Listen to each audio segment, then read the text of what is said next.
Trainer Louis Roussel is risen star in those silks that are so similar to the Phipps colors. And Louis told me, he said, well, the first time I saw the Phipps colors winning a stake, I said, hey, those colors are terrific, so I'll get close to them. Then he put his cat on for superstition. That's right. Ridden by Eddie Delahousie, who just flew in from the coast to ride this horse again. You see the odds there at 6-1. And number 5 will be 49er, second by a neck in the Kentucky Derby.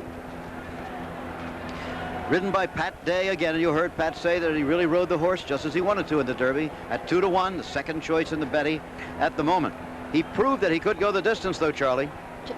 Indeed he did. He was closing on that filly at the finish, and I don't think he'll have a problem here this afternoon. The question is, where will he be? Woody says he won't let that filly go. He said, we may be last and next to last, but she won't be alone. From the famous Claiborne Farm of the Hancock family. Number 6, again, winning colors. I think we've said it all by now. Gary Stevens aboard, favorite in the betting at 9-5. A narrow favorite, though, over 49er. And these are the people who make them favorites or not favorites or long shots. The spectators, the bettors. There's Gene Klein with his binoculars. Everything looks small in Gene Klein's hands. He's a big man with big hands. And his wife, Joyce. Now Brian's time from the Galbraith family, owned by Wally Phillips and Jody Phillips, the daughter and son-in-law of John W. Galbraith, who at age 90 is watching at home today, ridden by Angel Cordero Jr. This horse made up 20 lengths in the stretch in the Derby. He fell from favor too fast. His race was too good in the Florida Derby. His 2 races when he was beaten were not that bad. All of them get beat, even the great ones. And rounding out the field, number 8, the long shot here is Sorry About That, locally owned and trained, owned by Carolyn Hine, trained by her husband, Sonny Hine, ridden by Randy Romero, who is certainly one of the best. She won her first 3 races, or he did, was second in the Flamingo, and then Buck Shins in the Florida Derby, just coming back into form. Maybe a little soon for Sorry About That, do you think? And he bled last time out in the Garden State Stakes. Races on Lasix for the first time today. Should have mentioned that Brian's time is wearing blinkers today, a change in equipment which sometimes can make a dramatic difference. Rigo Classic, of course, with Jorge Velasquez this time. Velasquez, known as one of the best mud riders in the country, isn't he, Charles? I understand Dave Johnson, in fact, informed me he had one of the highest percentages in the mud. Okay, so you've seen the horses. You've had the opportunity to make your choice. They'll be going to the post very soon for the 113th Preakness. Still no rain. The distance, remember, Tank's Prospect, his horse, set the record here. Let's go to Lynn Swan with Carolyn Hine. Thank you, Jim. There are always interesting stories. Carolyn, you're the owner of Sorry About That. Now, can you tell us about that name? I'm not sorry about that. The horse was named when we purchased him. And I am very thrilled to be running him here today because I was born and raised in Baltimore. Okay. Your husband is a trainer of the horse. Does he take orders from you? I pay my bills. And he appreciates that. I think so. Okay. So. Good luck this afternoon. Thank you so much. Jim? The derivation of the name, Sorry About That, is by guilty conscience. The official clock got him much slower. Most people don't believe the official clock on that. Let's go out to Bill Rudolph. There's Gene Klein on the pony. Bill, track conditions right now. Track is getting better, Jim. It's clouds coming over now, but it's really gotten a lot better since the first race. Would you call it fast yet? Yeah, I call it fast. Okay, so everything is ready. Thank you very much again, Rudy. Everything is ready if the rain just holds a few more minutes. That's all we're going to need. You know, Jim, competition are preparing to mug his filly today. They're setting up to drag her around that first turn as fast as they can. By the way, has Genuine Risk yet successfully had a foal, Charles? I remember her first one was stillborn since then she's had trouble getting in foal. As so many wonderful race mares do. Her record in the broodmare barn has not been good. No. It's pretty dry. Now the horses are beginning to move in, and that means it's time to go to the man who will be calling it for us. As always, the best there is, Dave Johnson. Cephas will be the first horse in. Post positions drawn by lot. And as I look at the tote board, I see that now we have co-favorites at 2-1. Just a few $1,000s separating 49er and winning colors. Let's watch and listen to them as they get ready for the Preakness.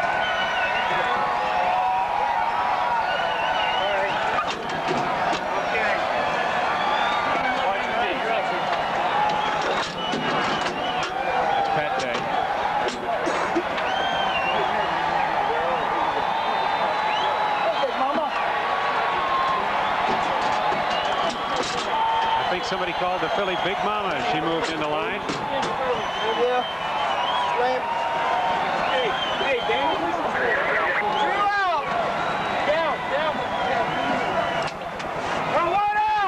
One out behind the gate. No shot here. No shot. No shot here. I got a door open. Okay. All set. And they're off. A clean break. And 49er gets to the front by a head, but on the outside, Winning Colors takes up the challenge, and those two are stride for stride.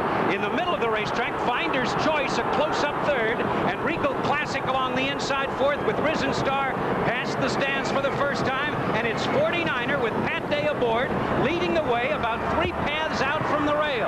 On the outside, that's Winning Colors in second position, right at his neck. Then comes its Finder's Choice racing third. Risen Star toward the inside in fourth position by 1. Private Terms is fifth by 4. Then comes Regal Classic. Brian's Time closer up than usual. After that, it's Sorry About That, and the trailer is Cephas, who's some 15 lengths from the leaders down the backstretch. 49er at the rail. Winning Colors on the outside. Those two heads apart. Risen Star stalking the top two in third. 1.5 back. It's Finder's Choice, followed by stablemate Private Terms. The half in 47 seconds. The top two have had it their own way as they go to the far turn. On the inside, 49er. On the outside, the filly. Winning Colors. Those two stride for stride. Risen Star right there in third. Looking for racing room and now finding it at the rail. Risen Star with a quick burst of speed up to take command. It's Risen Star on the inside, leading it by a head. Winning Colors on the outside second. 49er between them third. 3 of them across the track as they move into the final quarter mile. Risen Star has the lead. Winning Colors on the outside tries to close the gap. 49er dropping back, and down the stretch they come. Risen Star with Eddie Delahousie shows the way by a length and a half. On the inside, it's the filly. On the outside, Brian's Time is coming on. A 16th of a mile to go. Risen Star away from the rail. Brian's Time with Cordero trying to close the gap. Winning Colors third. Risen Star wins the Preakness by a length. Brian's Time came from far back to finish second. And the winner of the Kentucky Derby, the filly Winning Colors, third under the wire. And the time, 1 minute 56 and 1/5 seconds in the 88 Preakness. Fantastic. Risen Star, the first son of the great Secretariat to win a Triple Crown race. Owned, co-owned, and trained by Louis Roussel III of New Orleans, who is the owner of the Fairgrounds racetrack down there. His partner is Ronnie Lamarck. The jockey, Eddie Delahousie. Risen Star has won the Preakness. Oh, Charlesy, what a story, huh? What a reluctant hero. Louis Roussel had to be begged to run this horse this afternoon. He didn't want to do it. He wasn't sure he could handle the shorter distance. He wanted to wait and prepare for the Belmont. He ran like a champ today. 49er ran a big race. Winning Colors ran an enormous race. Brian's Time was closing fast, very fast. But Risen Star looked very much the winner as he slipped along the inside, turning around the turn for home, and left no doubt about it. The time nowhere near the track or stakes record here, but Risen Star, the winner, his owner trainer started out as a lawyer, then he was a banker, and now here we go. Here they come. It had been 49er and Winning Colors on the rail, those two on the outside, and in the black silks along the rail, Risen Star, Eddie Delahousie just shot inside of those two front runners and grabbed the rail and then just goes on from here. This horse was full of run. He had trouble in the Derby. He had some traffic problems. He was closing. He probably could have and should have been closer in the Derby. But look at this now. And now watch Winning Colors. She makes a drop. She drops over to the rail and looks as though she's coming on again. A really game performance by this filly. I mean, she really runs well. But Risen Star is cooking, and here comes Brian's Time in the blinkers now. The blinkers have sharpened him up, moved him closer. He splits these two front runners now and winds up catching second money, but Risen Star is gone. No question about it. Risen Star, an authoritative winner. Eddie Delahousie. Eddie, do you hear me? Yeah, Jim, how you doing? I'm doing fine. It looks like you're doing all right, too. Hey, Jim. Describe the race quickly. Well, he broke sharp today, and he was laying perfect today. A lot closer than last time. I think he loved this track a little better. But he just drugged me near the 5/16 pole. He just drugged me to the lead. When I reached the quarter pole, I said, well, I might as well go on with him. And he really excelled. Okay, Eddie. Beautiful job. You know, Louis keeps saying he's not a very good trainer, but he must be good enough. Good horses, anybody can beat. Okay, that is a fact, by the way, if you haven't heard us say it before. Louis Roussel does not consider himself a good trainer. Back down in the, there he is. He said down in Kentucky, what I know about training, you could put in the gnat's navel. He said, if my horse could talk, he would say, take me to Charlie Whittingham. Yes, and then he had Eddie De La Houssaye literally audition for the ride before the Kentucky Derby. He had some problems in the Derby, but oh, what a ride he put up today. I'll tell you, it's Cajun Day here in the heart of Maryland. Eddie De La Houssaye, also from the Cajun country. It's going to be a big night in the French Quarter tonight, I'll tell you. The pride of New Orleans. Risen Stars won the Preakness. The presentation's yet to come, and we may hear a song. Jewel and Racing's Triple Crown. Risen Star. Eddie De La Houssaye up, finished third in the Kentucky Derby, and his colors being painted as we speak, as we look now at the unofficial results. Risen Star, the winner. Brian's Time winds up second. Winning Colors, ridden by Gary Stevens, is third, and Gary's with Jack Whitaker. All right, Gary, you had a very tough race. Yeah, it was very tough. We'd heard the instructions for Pat Day were to go to the lead and try and pack us wide, and that's exactly what happened. All the way down the backside, I was getting forced wider and wider. There was a lot of interference back there. You saw who beat who at the end. A lot of people were saying it was a match race all week long. We had 8 other horses in the race, and jealousy is a powerful thing, and it cost that man a lot more than it cost us. How do you think she'll be all right to go 3 weeks from now in the Belmont? She pulled up terrific. She ran her race. It just took too much out of her to get knocked around down the backside. She was comfortable in her stride, and she wasn't too tired when she came back, and Wayne was very happy. You know, we all wanted to win, but I'm sure she'll come back in the Belmont. Well, let's take a look here. There are three across the track here as you're coming down, and pretty tight quarter. Yeah, 49er was pretty much done at the 3/8 pole. Pat was asking 49er for his life. I saw Risen Star getting through at the half-mile pole, and Pat didn't seem to be worried about it. He just kept packing me out and packing me out. Well, there you are on the outside, and she looks like she still has her mind on her business. Yeah, she's getting a little bit tired now. When the other horse gets in front of her, and she goes about her business nice here, but the other horse just had too much left. He had the perfect trip. I had a rough trip, and the other horse was better today. Be a different story in the Belmont, I hope. All right, you put her inside nicely there. Yeah, she was wanting to get in a little bit, wanting to lug in when she started getting tired, and we found a good path down there close to the rail, and she finished up as good as she could. She's a great filly. All right, you're tied now with Risen Star and your bonus points, so we look forward to you at the Belmont. Gary, thanks very much. Thank you, Jack. All right. Now let's go to Alan Dave. All right, Jack, the results are now official. Risen Star is the winner, and Risen Star pays $15.60 for the victory, $7.80 and $4. And there it is up on the board, with number 7 Brian's Time paying $6.40 and $3.60. Winning Colors, who went off at 2-1, pays $3.40, and the Exacta, the 4 and 7, pays $93.80. Some very strong words from Gary Stevens as the colors, per tradition, being painted on top of the cupola. Stevens talking, no doubt, about the jealousy factor, about Woody Stevens and sending 49er out. You know what's interesting? Winning Colors went out on her own at Louisville in 46 and 4. Here, 49er at the 4 furlong mark, half-mile mark, went out in 47. Yeah, there's a little blood on the backstretch there, and it's Woody Stevens and Wayne Lucas. But I'll tell you, Winning Colors won the battle but lost the war this afternoon, unfortunately. So Winning Colors winds up third here in the Preakness, and we'll return. We'll have more coming your way from Pimlico after this.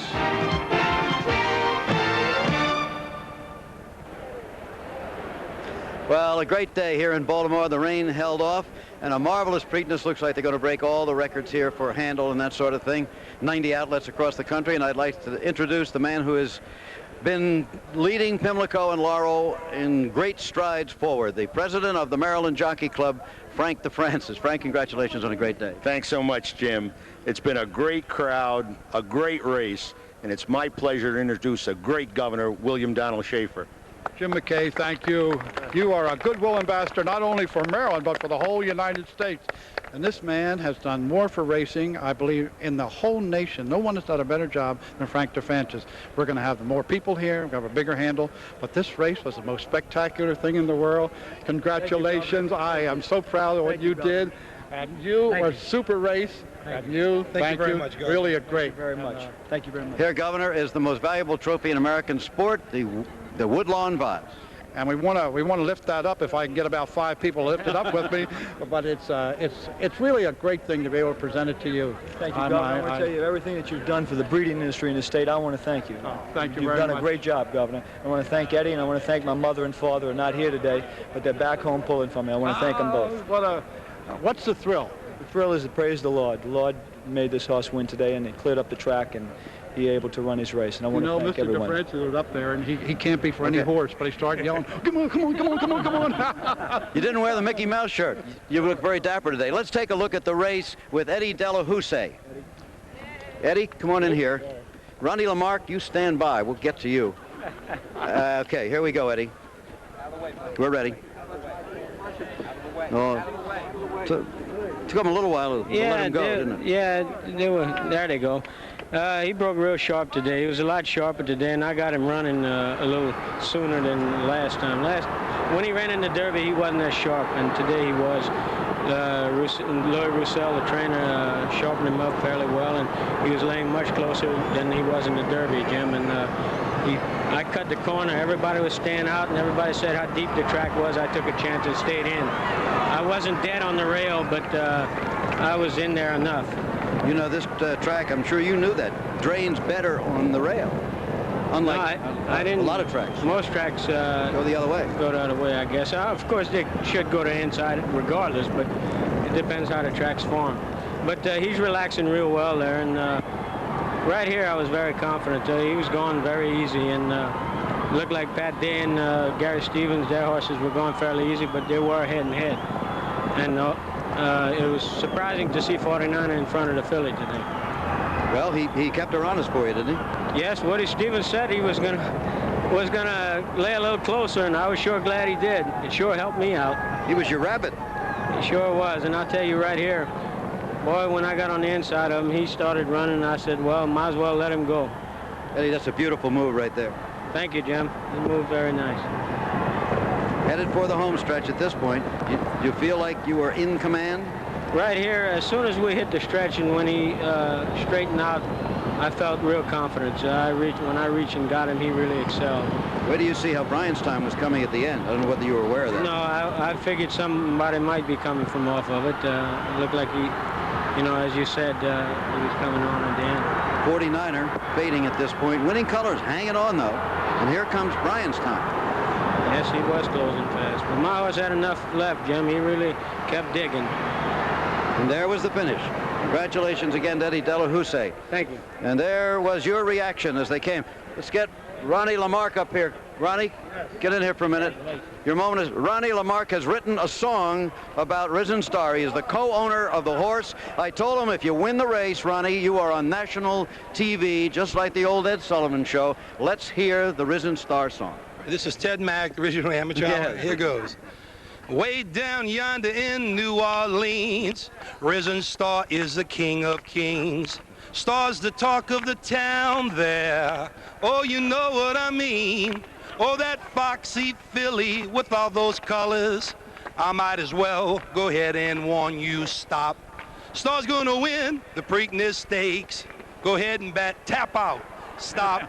Star's gonna win the Belmont to New York, New York. Risen Star is a horse of the year, but just don't take it from me. Talk to all those people down in New Orleans. Thank you, Ronnie. And we'll be back for another presentation in just a minute.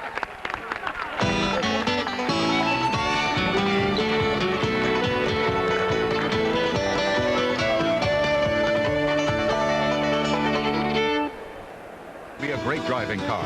At Chrysler, we're driving to be the best. By Budweiser, Beechwood aged for that clean, crisp taste. This Bud's for you. By Minolta, with Maxim, the ultimate autofocus system, you'll never see life the same way again. And by Delta Airlines. We've 13th running of the Preakness Stakes, with Risen Star winning. Brian's Time coming from behind to finish second. Winning Colors settles for third. Private Terms just never fired again. A la Kentucky finishes fourth. Cephas in the middle of the pack wound up fifth. And then the rest of the field, Regal Classic was sixth. 49er faded to seventh. Sorry About That was eighth. Finder's Choice, Early Speed, Nothing at the end was ninth. And Jim, do you remember the story about Roussel and Lamarck auditioning Eddie Delahousie for the ride on Risen Star for Kentucky? Well, I think he passed that screen test. He won the Academy Award today, as Winning Colors and Risen Star now each have 6 points on the road to that $1 million bonus. Again, 5 points for a win, 3 for second, 1 for third. Brian's Time, by finishing second today, picks up 3 points, and 49er also has 3 points by virtue of his second place finish in the Kentucky Derby. We have Jeff Lucas, son of Wayne, in tow, and let's go to him now with Lynn Swan. Thank you very much. Jeff, is Winning Colors okay? Yes, she is. We're back here at the detention area. She's cooling out fine. We're very proud of her. She fought in there. 49er took the lead away, carried her out wide, and she continued on and finished third and got beat 2 lengths. We're really happy, and she's in good shape. Think she'll be okay for the Belmont? Absolutely. We'll go back to New York. We'll train her for 3 weeks, and she'll run well. Okay. Jeff, thank you very much. Let's go back to Jim McKay.